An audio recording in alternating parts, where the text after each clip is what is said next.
Capítulo 7. Retorno a la vida corporal.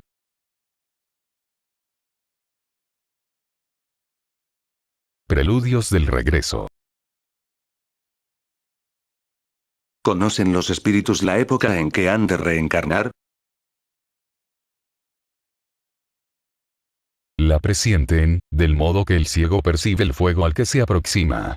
Saben que deben volver a tomar un cuerpo, así como sabéis vosotros que habréis de morir algún día, pero sin conocer el momento en que esto sucederá.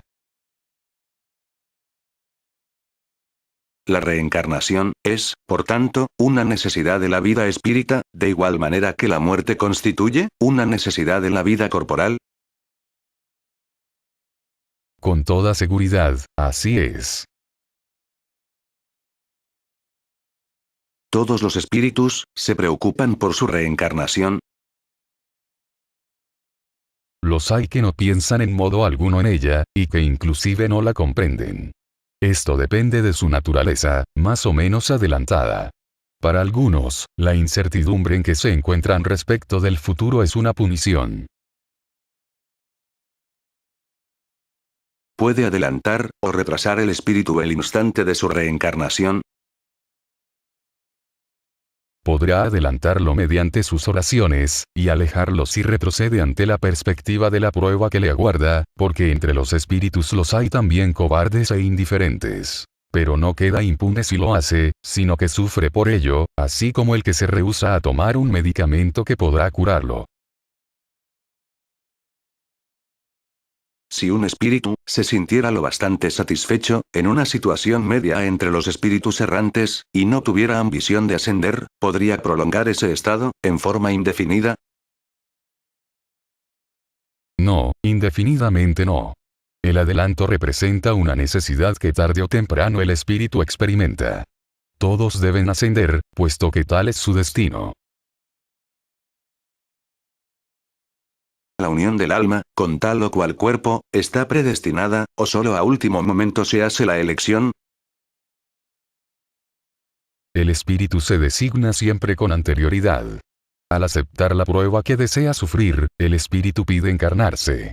Y Dios, que ve, y sabe todo, ha sabido y visto de antemano que tal alma se uniría a determinado cuerpo. ¿El espíritu elige el cuerpo en que ha de encarnar, o únicamente el género de vida que debe servirle de prueba? También puede escoger el cuerpo, por cuanto las imperfecciones de ese cuerpo, que son pruebas para él, lo han de ayudar en su adelanto si supera los obstáculos que en él encuentra. Pero la elección no siempre depende del espíritu. Puede pedirla. ¿Podría el espíritu, a último momento, rehusarse a entrar en el cuerpo escogido para él? Si se negara, sufriría mucho más que aquel que no hubiera intentado ninguna prueba. ¿Puede suceder que un niño que debe nacer, no encuentre un espíritu dispuesto a encarnar en él? Dios proveería a eso. El niño, cuando ha de nacer para vivir, está siempre predestinado a poseer un alma. Nada se ha creado sin un designio. ¿La unión de un espíritu con determinado cuerpo, puede ser impuesta por Dios? Puede ser impuesta, así como las diversas pruebas, sobre todo cuando el espíritu no es todavía apto para realizar una elección con conocimiento de causa. A título de expiación podrá ser obligado el espíritu a unirse al cuerpo de cierto niño que, por su nacimiento y la posición que tendrá en el mundo, podrá llegar a ser para él un motivo de castigo. Si sucediera que muchos espíritus se presentan para ocupar un mismo cuerpo que debe nacer, ¿qué es lo que decidirá entre ellos? Muchos pueden pedirlo, pero en semejante caso es Dios quien juzga cuál es el más capaz de cumplir la misión a la que el niño está destinado. No obstante, lo dije ya, el espíritu es designado antes del momento en que ha de unirse al cuerpo. El instante de encarnar, se ve acompañado de una turbación, similar a la que se produce cuando un espíritu desencarna. mucho mayor, y sobre todo más prolongada. Al morir el cuerpo, el espíritu sale de la esclavitud. Con el nacimiento, entra en ella. El momento en que el espíritu debe encarnar, es para él un instante solemne. ¿Cumple ese acto como una cosa seria e importante para él? Es como un viajero que se embarca para una travesía peligrosa, y que no sabe si hallará la muerte, en las olas que afronta. El viajero que embarca conoce a qué peligros se expone, mas ignora si naufragará.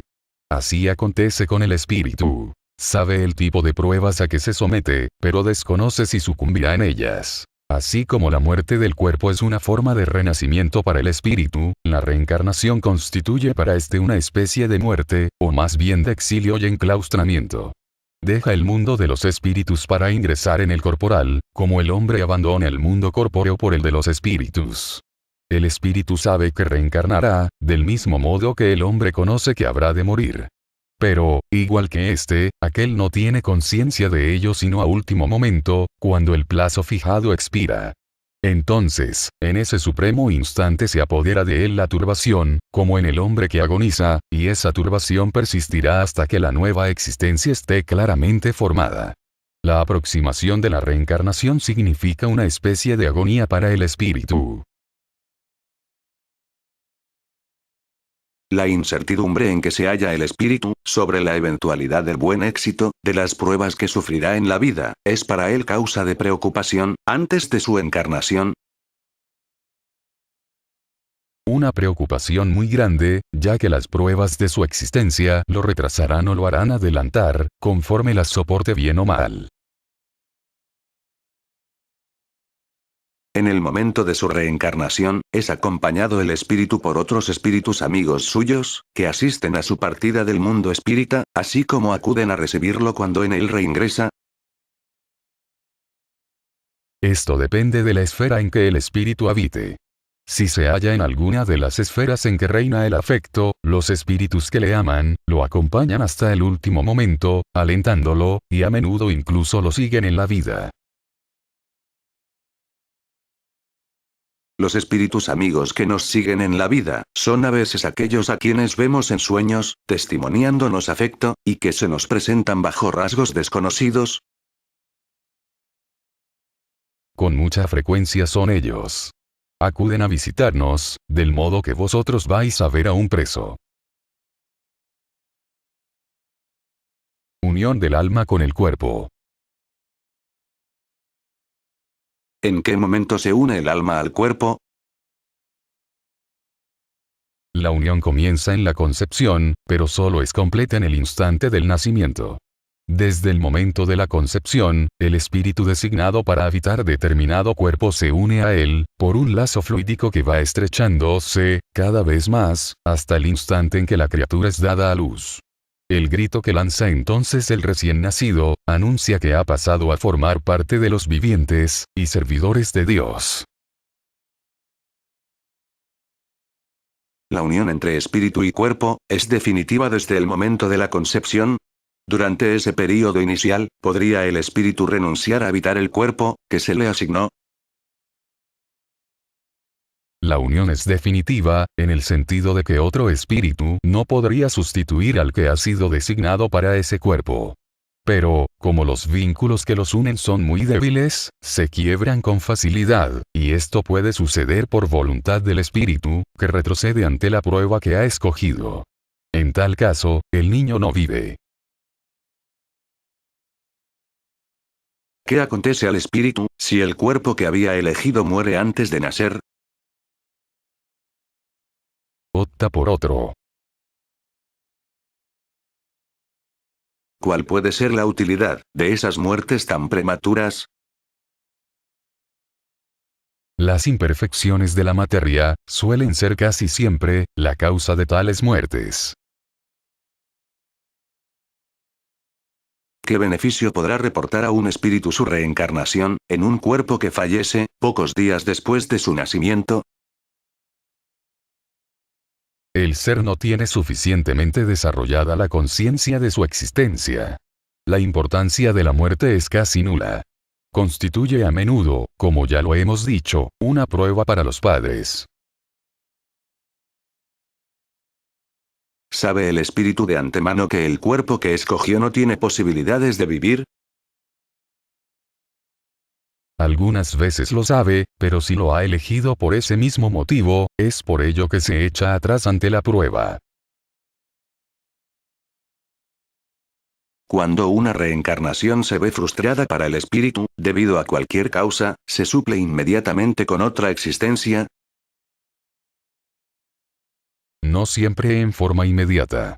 El espíritu necesita tiempo para escoger de nuevo, a menos que la reencarnación instantánea no provenga de una determinación anterior. Una vez unido al cuerpo del niño, y cuando ya no puede retroceder, ¿lamenta a veces el espíritu la elección que ha hecho? ¿Quieres decir que, si como hombre, se queja él de la vida que lleva? ¿Si desearía que fuese diferente? Sí. Pero, en lo que respecta a deplorar la elección realizada, no, pues no sabe que la hizo él mismo. Una vez encarnado, el espíritu no puede lamentar una elección de la que ya no tiene conciencia. Pero tal vez encuentre la carga demasiado pesada, y si cree que ésta excede sus fuerzas, entonces recurre al suicidio. En el intervalo que media, entre la concepción y el nacimiento, ¿goza el espíritu de la totalidad de sus facultades? Más o menos, según lo avanzado del proceso, porque no está todavía encarnado, pero sí unido. Desde el instante mismo de la concepción empieza la turbación a apoderarse del espíritu, el cual queda advertido por ello de que ha llegado la hora de iniciar una nueva existencia. Esa turbación va en aumento hasta el instante en que el niño nace. En ese lapso, su situación es más o menos la de un espíritu encarnado durante el sueño del cuerpo. Conforme se aproxima la hora del nacimiento, sus ideas se van esfumando, así como el recuerdo del pasado, del cual ya no tiene conciencia cuando es hombre, una vez ingresado a la vida corporal. Mas ese recuerdo le volverá poco a poco a la memoria, cuando se encuentre en su estado de espíritu desencarnado. En el momento de renacer, ¿recobra el espíritu de inmediato la plenitud de sus facultades? No, sino que éstas se van desarrollando en forma gradual, conjuntamente con los órganos asociados. Se trata, para él, de una nueva vida. Precisa aprender a servirse de sus instrumentos. Las ideas le vuelven de manera paulatina, como en un hombre que sale del sueño y se encuentra en una postura diferente de la que tenía antes de dormirse. Puesto que la unión del espíritu con el cuerpo solo se consuma completa y definitivamente después del nacimiento, ¿podemos considerar al embrión como poseyendo un alma? El espíritu que debe animarlo existe, en cierto modo, fuera de él. No tiene pues, hablando con propiedad, un alma, ya que la encarnación está solo en vías de operarse. Pero se encuentra unido al alma que debe poseer. ¿Cómo se explica la vida intrauterina? El embrión vive la existencia animal. El hombre, en cambio, poseerá en sí la vida animal, y la vegetal, que al nacer completa con la espiritual. Hay, como la ciencia lo indica, niños que desde el seno materno no tienen posibilidades de vivir. ¿Y con qué objeto sucede esto? Ocurre a menudo, y Dios lo permite a título de prueba, ya sea para los progenitores, o bien para el espíritu asignado para ocupar ese cuerpo. ¿Hay niños nacidos muertos, que no estaban destinados a la encarnación de un espíritu? Sí, los hay que no tuvieron jamás asignado a su cuerpo un espíritu. Para ellos nada debía realizarse. En tal caso, solo por los padres llegó ese niño. ¿Un ser de tal naturaleza, puede llegar al tiempo normal de nacimiento? Sí, en ocasiones, pero entonces no vive. Todo niño que ha sobrevivido a su nacimiento, tiene pues, por fuerza, un espíritu encarnado en él. ¿Qué podría ser sin espíritu? No sería un ser humano. ¿Cuáles son, para el espíritu, las consecuencias del aborto? Una existencia nula, que habrá de reiniciarse. El aborto provocado, constituye un crimen, sea cual fuera el grado, de desarrollo del proceso, de gestación. Siempre hay crimen, desde que transgredís la ley de Dios. La madre, o cualquier otra persona, cometerá en todos los casos un crimen al quitar la vida al niño antes de su nacimiento, porque ello equivale a impedir al alma que afronte las pruebas cuyo instrumento debía ser el cuerpo. En los casos en que la vida de la madre corre peligro si el niño nace, es un crimen sacrificar a este último, para salvar a aquella. Resulta preferible sacrificar al ser que no existe, y no al ser que existe. Es racional dispensar al embrión las mismas consideraciones que al cuerpo de una criatura que ha vivido. Ved en todo esto la voluntad de Dios y su obra. No tratéis, pues, con ligereza las cosas que debéis respetar. ¿Por qué no respetar aquellas obras de la creación que han quedado truncas, a veces por voluntad misma del Creador? Ello está dentro de sus designios, que nadie está llamado a juzgar.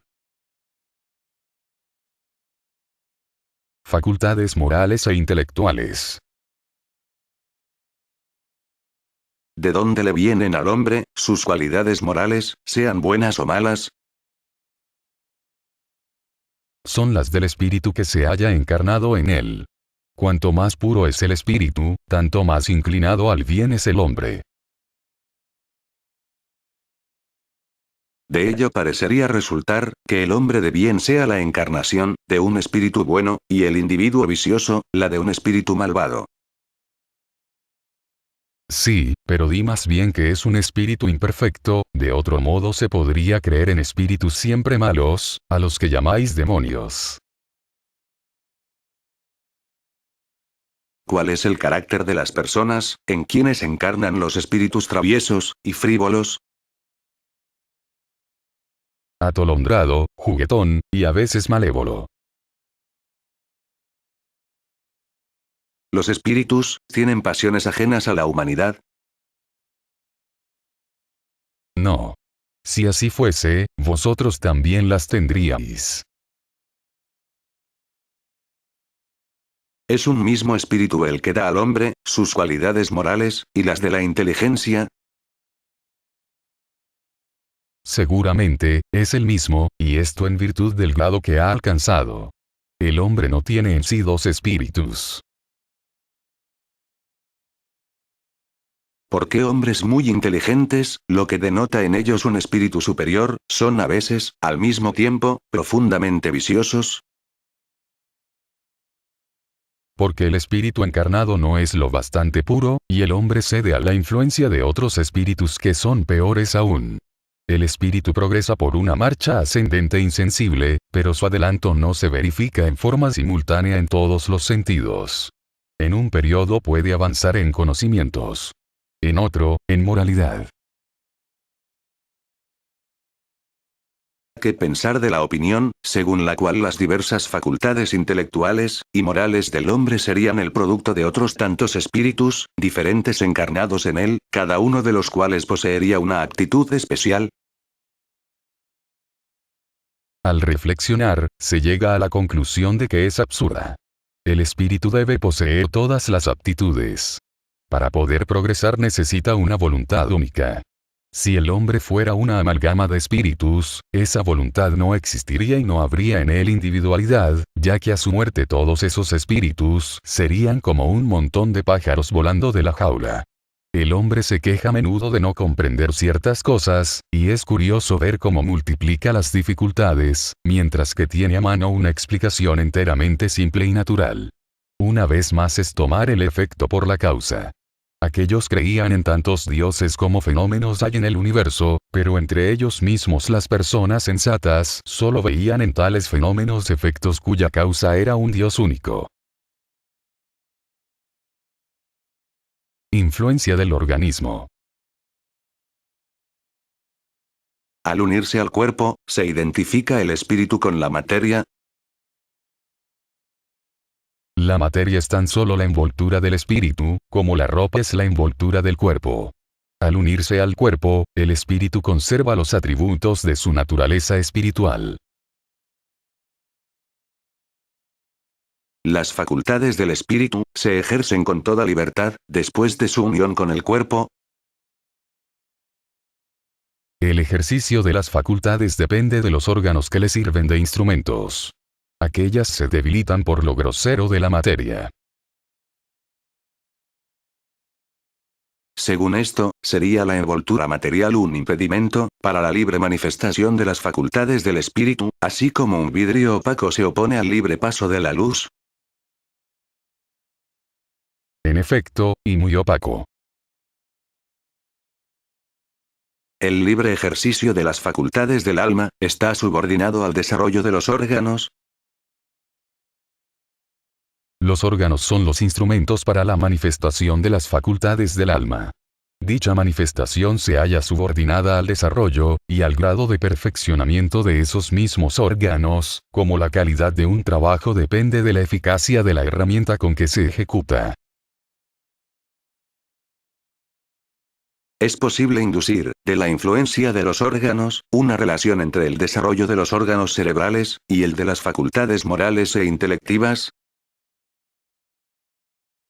No confundáis el efecto con la causa. El espíritu posee siempre las facultades que le son propias. Ahora bien, no son los órganos los que dan las facultades, sino las facultades las que impulsan el desarrollo de los órganos. Según esto, la diversidad de aptitudes existentes en el hombre, ¿se debe únicamente al estado del espíritu? Únicamente no es una palabra del todo exacta. En las cualidades del espíritu, que puede ser más o menos adelantado, reside el principio. Pero hay que tomar en cuenta la influencia de la materia, que traba más o menos el ejercicio de esas cualidades. Idiotismo, locura. Es fundada la opinión, según la cual los cretinos, e idiotas, poseerían un alma de naturaleza inferior. No. Tienen un alma humana, con frecuencia más inteligente de lo que pensáis, y que sufre por la insuficiencia de los medios que dispone para comunicarse, del mismo modo que el mudo padece por no poder hablar. ¿Qué objeto se propuso la providencia al crear seres desdichados, como los cretinos e idiotas? Son espíritus en punición los que habitan cuerpos de idiotas. Esos espíritus sufren por el constreñimiento que experimentan, y la impotencia en que se hallan, para manifestarse mediante órganos no desarrollados o defectuosos. Entonces, ¿no es exacto afirmar que los órganos influyen sobre las facultades? No hemos dicho nunca que los órganos no influyeran. Antes bien, influyen en gran manera sobre la manifestación de las facultades, pero ellos no otorgan esas facultades. Ahí radica la diferencia. Un buen músico con un instrumento mediocre, no hará buena música, y esto no le impedirá ser un ejecutante virtuoso. Es preciso distinguir el estado normal, del patológico. En estado normal, lo moral supera el obstáculo que la materia le opone. Pero, casos hay en que la materia ofrece tal resistencia que las manifestaciones son impedidas o desnaturalizadas, como acontece en la idiotez y la locura. Estos son los casos patológicos, y en semejante estado, no gozando el alma de toda su libertad, la ley humana misma la exime de la responsabilidad de sus actos. ¿Qué valor puede tener la vida para seres que, como los idiotas y cretinos, no pudiendo hacer el bien ni el mal, se ven impedidos de progresar? Se trata de una expiación, impuesta al abuso, que se ha podido hacer de ciertas facultades. Es un periodo de purificación. El cuerpo de un idiota, puede contener un espíritu que haya animado a un hombre genial, en una existencia precedente. Sí. El genio se convierte a veces en una calamidad cuando de él se abusa. El idiota, en estado de espíritu, ¿tiene conciencia de su estado mental? Sí, muy a menudo. Comprende que las cadenas que traban su vuelo son una prueba y una expiación. En la locura, ¿cuál es la situación del espíritu? En estado de libertad, el espíritu recibe directamente sus impresiones, y ejerce asimismo de manera directa su acción sobre la materia. Pero, si se encuentra encarnado, se halla en condiciones del todo diferentes y en la necesidad de hacerlo solo con ayuda de órganos especiales. Si una parte o el conjunto de tales órganos se ha alterado, su acción o sus impresiones, en lo que a dichos órganos concierne, se ven interrumpidas. Si pierde los ojos se vuelve ciego. Si se trata del oído, se torna sordo, etc.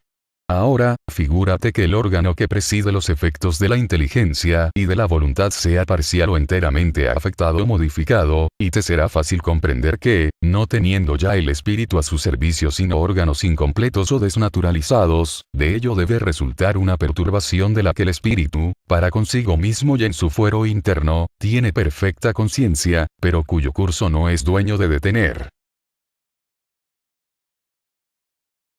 Entonces, ¿es siempre el cuerpo y no el espíritu el que está desorganizado? En efecto, pero no hay que perder de vista que, así como el espíritu obra sobre la materia, ésta reacciona sobre él en cierta medida, y el espíritu puede encontrarse momentáneamente impresionado por la alteración de los órganos por los cuales manifiesta, y recibe sus impresiones.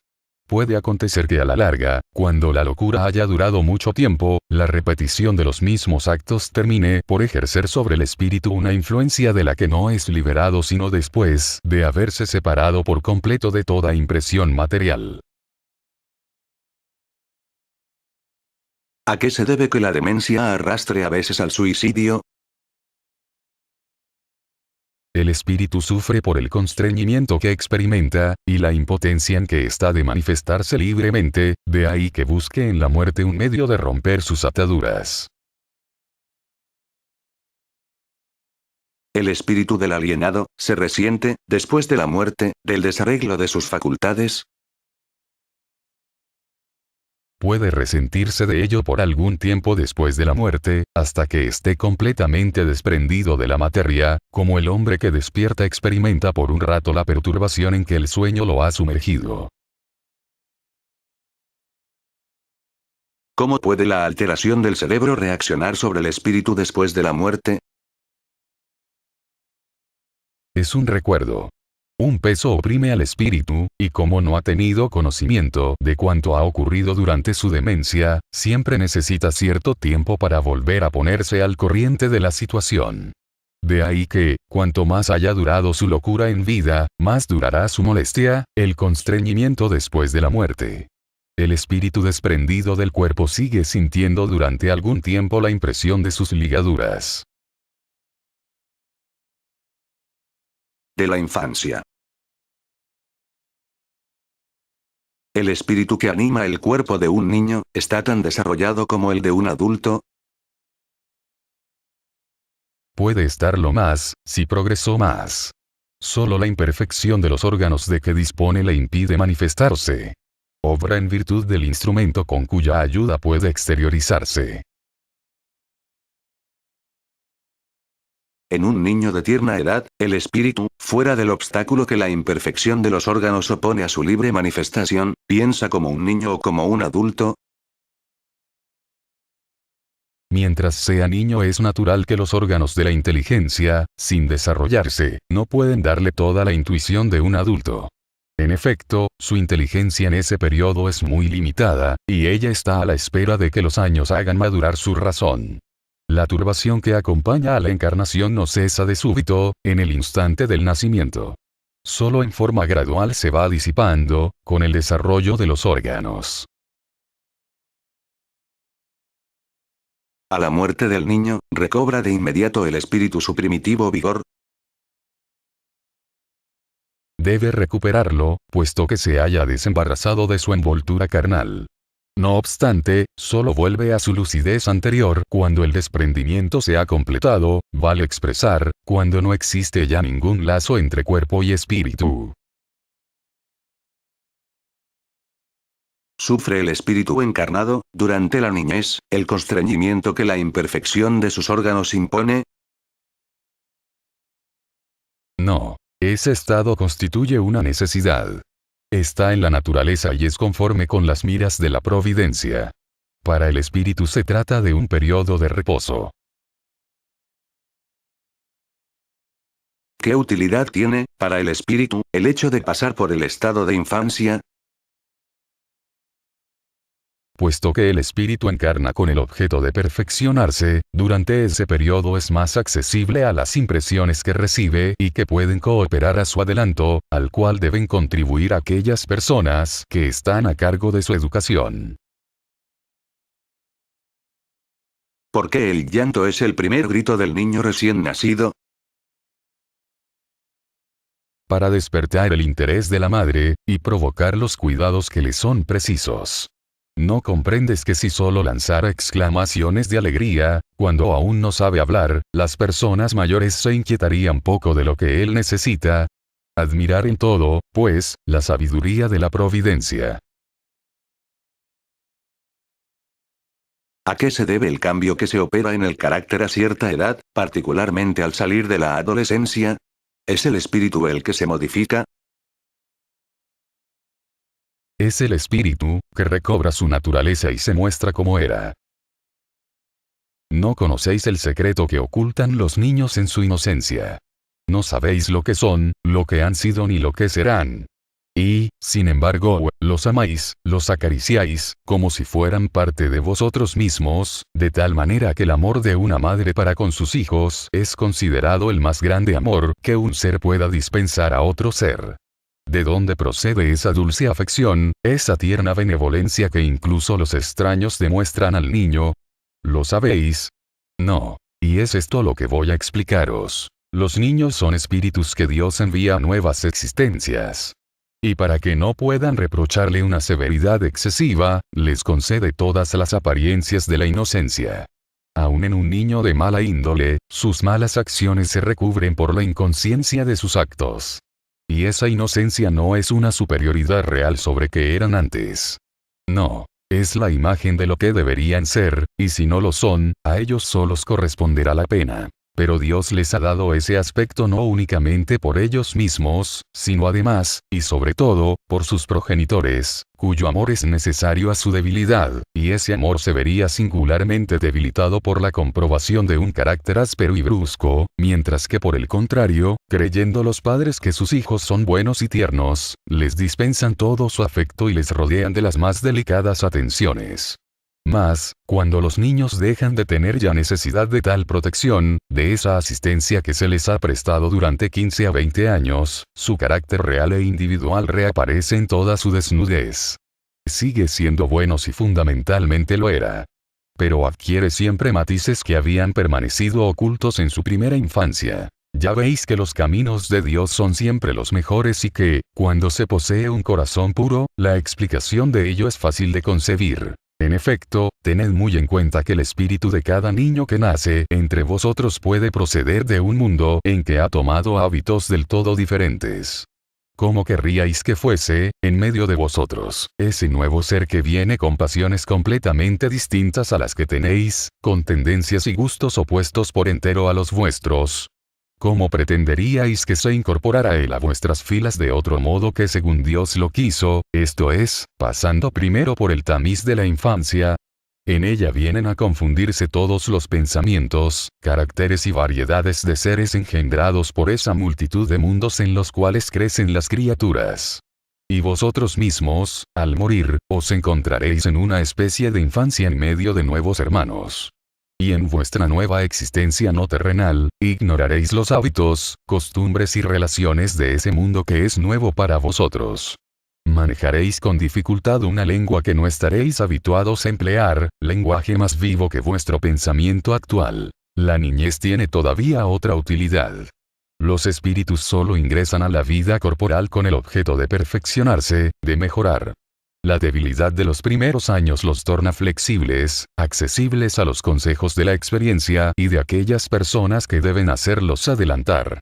Es entonces cuando resulta posible reformar su carácter y reprimir sus malas inclinaciones. Tal es el deber que Dios ha puesto en manos de sus padres, misión sagrada por la que tendrán estos que responder. Así pues, la infancia del hombre no solamente es útil, necesaria e indispensable, sino que además constituye la consecuencia natural de las leyes que Dios ha establecido y que rigen el universo. Simpatías y antipatías terrestres. Dos seres que se han conocido y amado, ¿pueden volver a encontrarse en otra existencia corporal, y reconocerse? Reconocerse, no. Pero sentirse atraídos recíprocamente, sí. Y a menudo ciertos lazos íntimos basados en una afección sincera no tienen otra causa que esa. Dos seres son acercados el uno al otro por circunstancias que en apariencia son fortuitas, pero que constituyen el resultado de la atracción de ambos espíritus, que a través de la muchedumbre se buscan. ¿No sería más grato para ellos el reconocerse? No siempre. El recuerdo de las pasadas existencias tendría inconvenientes más serios de lo que creéis.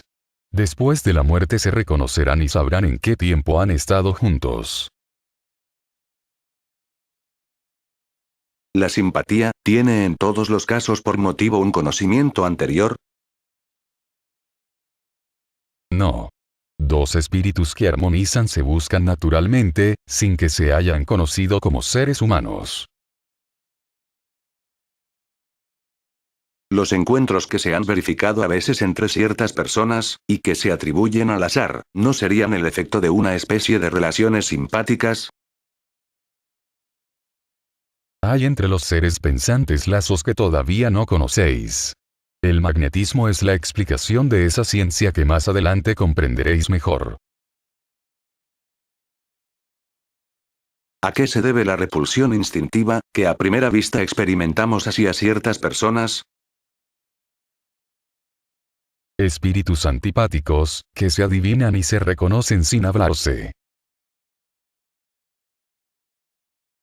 ¿La antipatía instintiva denota siempre una condición malvada? Dos espíritus no son por fuerza malos, porque no simpaticen el uno con el otro. La antipatía puede nacer de una falta de similitud en la manera de pensar. Pero, a medida que se elevan, los matices se van borrando y la antipatía desaparece. ¿La antipatía entre dos personas nace primero en aquella cuyo espíritu es peor, o en la otra, cuyo espíritu es mejor? En una y en otra, pero las causas y efectos son diferentes. Un espíritu malo siente antipatía por cualquiera que pueda juzgarlo y desenmascararlo. Al ver a una persona por primera vez, sabe que va a ser desaprobado por ella. Su distanciamiento se trueca en odio, en envidia, y le inspira el deseo de hacer el mal. El espíritu bueno experimenta repulsión hacia el malvado, porque sabe que éste no le comprenderá y que no comparten iguales sentimientos. Pero, apoyado en su superioridad, no siente hacia el otro ni odio ni envidia. Se limita a evitarlo y compadecerlo. Olvido del pasado. ¿Por qué el espíritu encarnado pierde el recuerdo de su pasado? El hombre no puede ni debe saberlo todo. Dios, en su sabiduría, así lo quiere. A no ser por el velo que le oculta ciertas cosas, el hombre se hallaría deslumbrado, como aquel que sin transición pasa de la oscuridad a la luz. Mediante el olvido del pasado es más el mismo. ¿Cómo puede el hombre ser responsable de actos, y rescatar faltas que no recuerda? ¿De qué manera podrá aprovechar la experiencia que adquirió, en vidas que han caído para él en el olvido? Se concebirá que las tribulaciones de la existencia fueran una lección para él, si se acordara de las causas que han podido acarrearlas. Pero, puesto que no tienen memoria de ello, cada existencia es para él como si fuese la primera, y así está siempre comenzando. ¿Cómo conciliar esto con la justicia de Dios? En cada nueva vida el hombre tiene más inteligencia y puede distinguir mejor el bien del mal. ¿Dónde estaría su mérito si se acordara de todo el pasado? Cuando el espíritu retorna a su existencia primitiva, la espírita, toda su pasada vida se desarrolla ante él. Ve las faltas en que incurrió y que son causas de su sufrimiento, y ve también lo que hubiera podido impedir que las cometiera. Comprende que la situación en que se halla es justa, y busca entonces una existencia capaz de reparar los errores de aquella que acaba de transcurrir para él.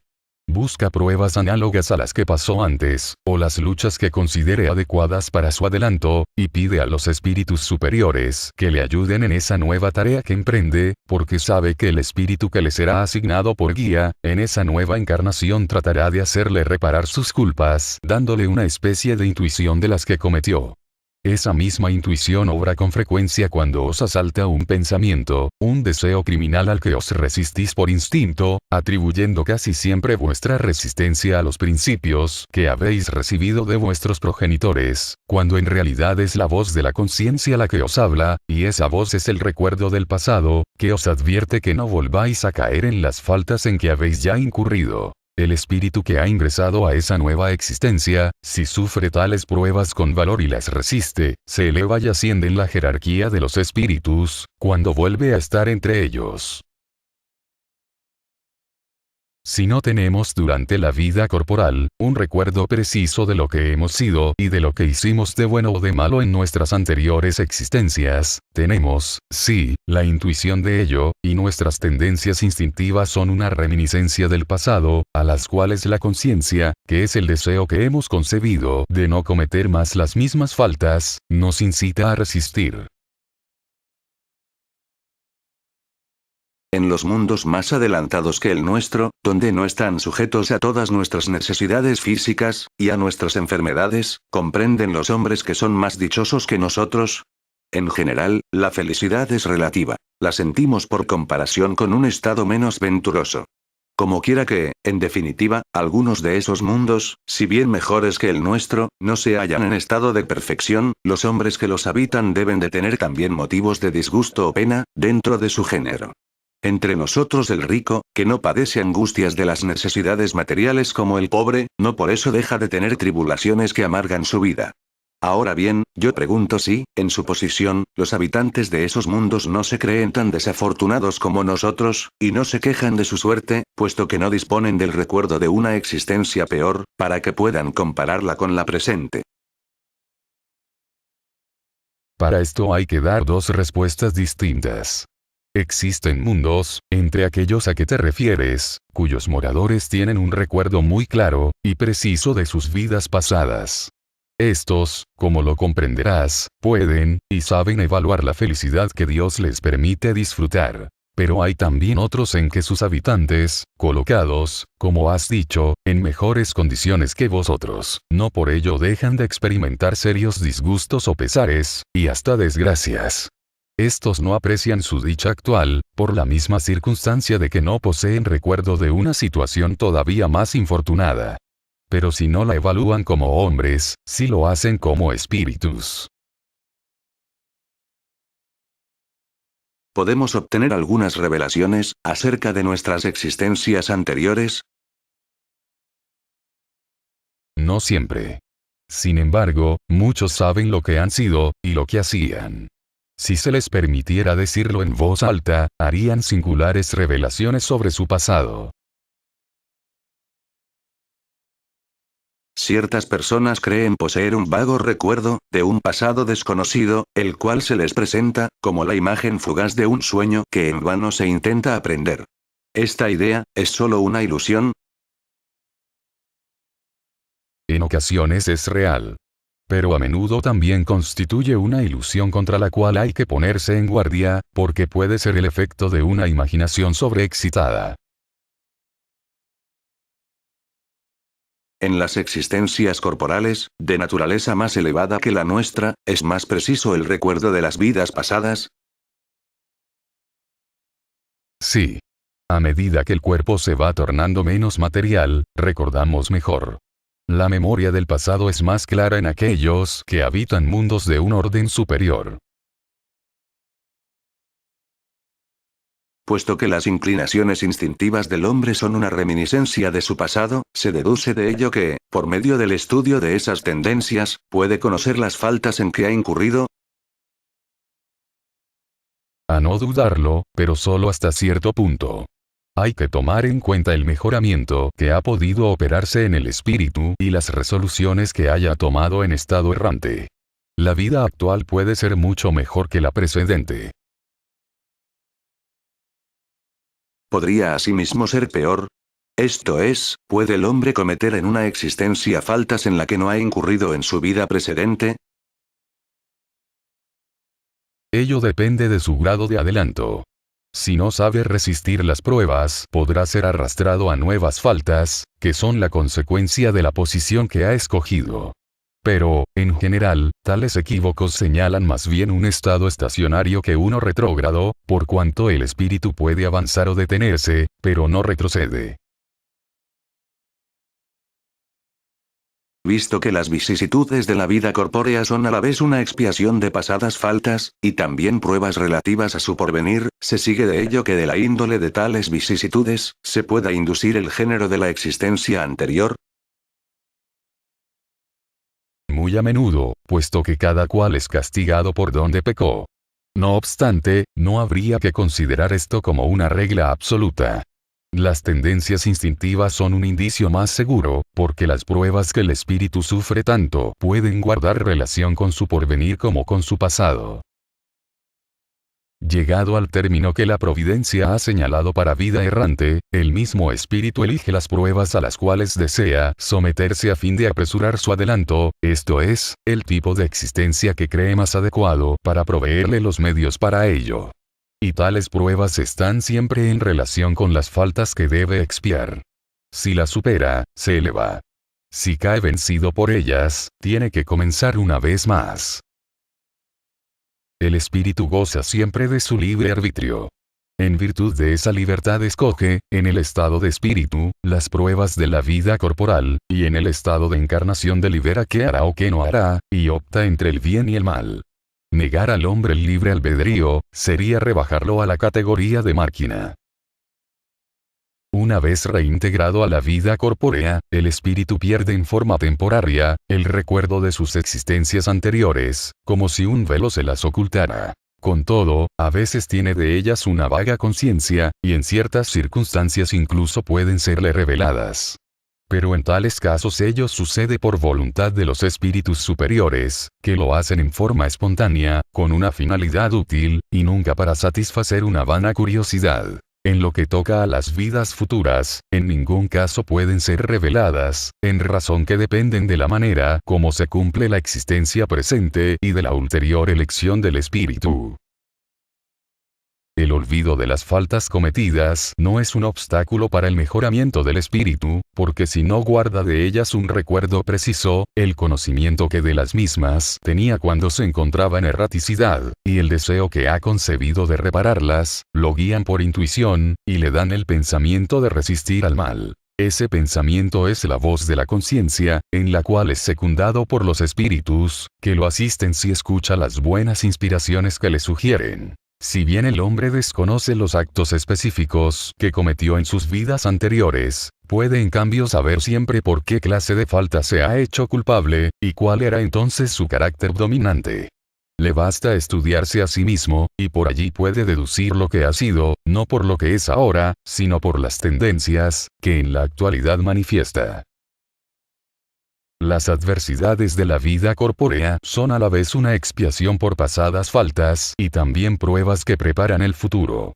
Nos depuran y elevan, según las toleremos con resignación y sin murmurar. La índole de las vicisitudes y pruebas que soportamos puede también instruirnos acerca de lo que hemos sido y sobre lo que hicimos, así como en la tierra juzgamos los actos de un culpable por la pena que la ley le inflige. Así pues, uno será castigado en su orgullo mediante la humillación que para él significa una existencia subalterna. El mal rico y el avaro, por la miseria. El que sido duro para con los demás, mediante los rigores que deberá sufrir. El tirano, por la esclavitud. El mal hijo, por la ingratitud de sus propios descendientes. El perezoso, por un trabajo forzado, y así sucesivamente.